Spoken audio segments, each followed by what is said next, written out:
Hello and welcome.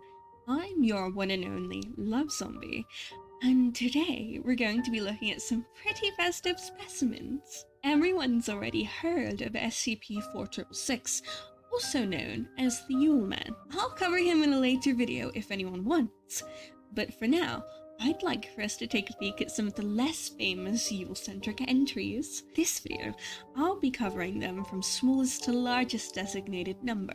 As there's quite a few, I'll cover more in later videos.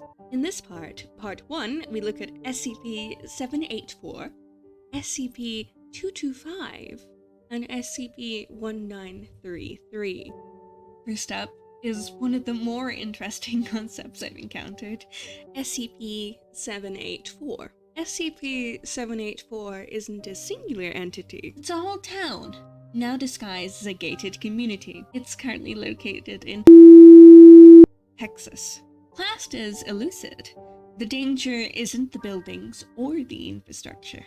Rather, it's the residents, known as SCP-784-1, numbering at roughly 300 people, all still somehow human. Instances of SCP-784-1 live in an eternal state of Christmas spirit. That's right. 361 days a year. Every year. Can you imagine how stressful and expensive that would be? Despite that, the residents don't seem to resent it. In fact, they enforce it heavily. And that's the most difficult thing about SCP-784. They want everyone, especially Foundation personnel, to celebrate them. And they never take no for an answer, either. Thankfully, they're not murderous. And it doesn't appear they're particularly ill-intentioned either. It's Christmas, after all. Instances of SCP-784-1 taking action against a Foundation include mostly abduction and are entirely reactive. One poor agent is even tackled to the ground and carried off by several children.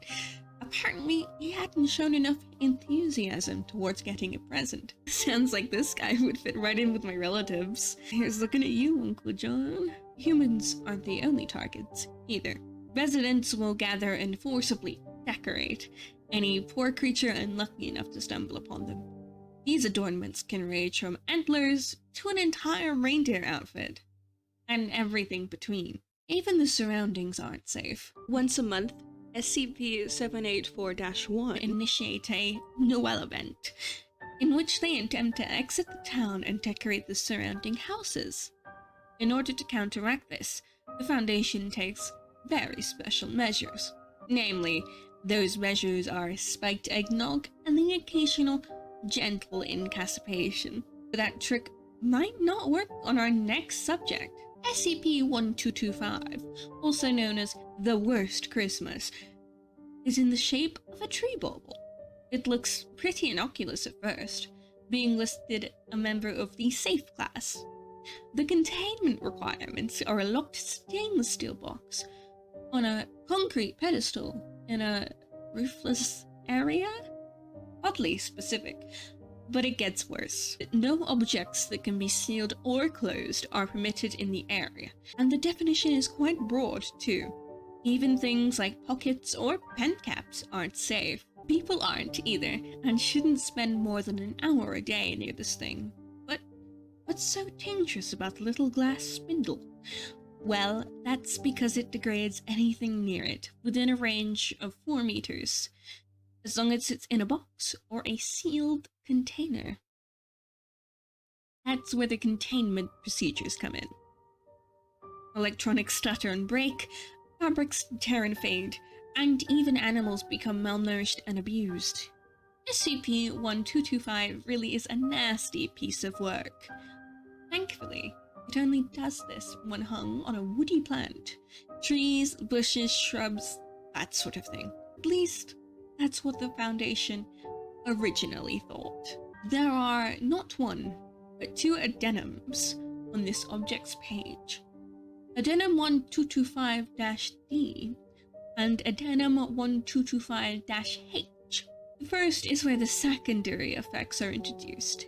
Anyone who is within proximity of SCP-1225 for more than 4 hours a day also becomes, well, worse. Any bad traits that were already there get dialed up to 11. Things like snoring, body odor, or alcoholism.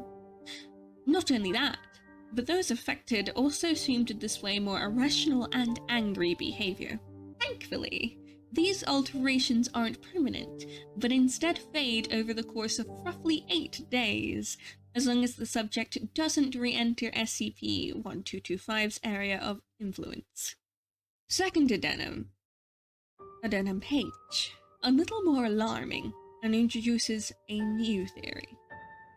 That SCP-1225 is always active, just slower without a tree to top. Even buildings aren't safe. All enclosed spaces are affected by SCP-1225. That's why its chamber doesn't have a roof. I can't imagine how many rooms and surveillance equipment the Foundation went through to figure that out. Our next SCP is a very, very special man. The Bailey Santa, SCP-1933. Not to be confused with SCP-1933-EX.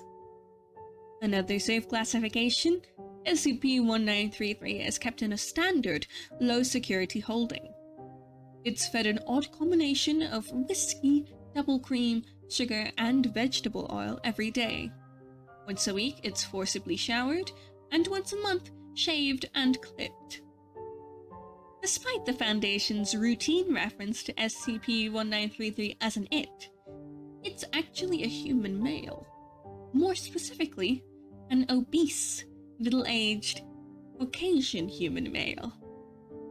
What separates him from the masses is not just his constant state of intoxication, that could just easily be explained by ABS, but something else, too. Every fluid in his body has the chemical composition of Irish cream. This, unfortunately, still cannot be explained by Foundation personnel. I can't explain it either, so please don't ask.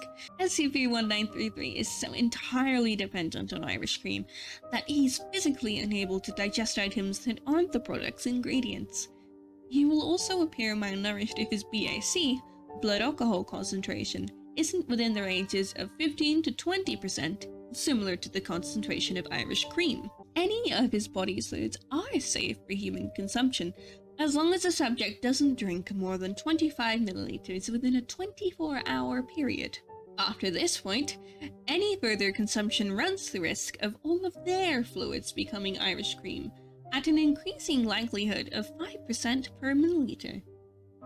And, unlike in SCP-1933, an average human's body cannot physically survive that, and thus it proves instantly fatal. What little background the Foundation has in him relates to his situation at the time of acquisition, that he was, unfortunately, living on the streets, always wearing a Santa costume, stealing for essentials, and, most bizarrely, storing his fluids in bottles.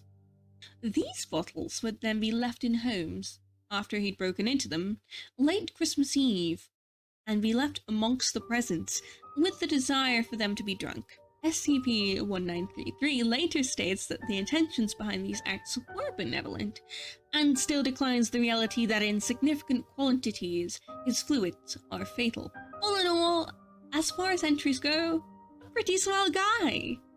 Thank you all for watching. This is actually my first YouTube video ever, so if you enjoyed this, or you want me to make similar content, please let me know! This is your one and only Love Zombie, signing off for now.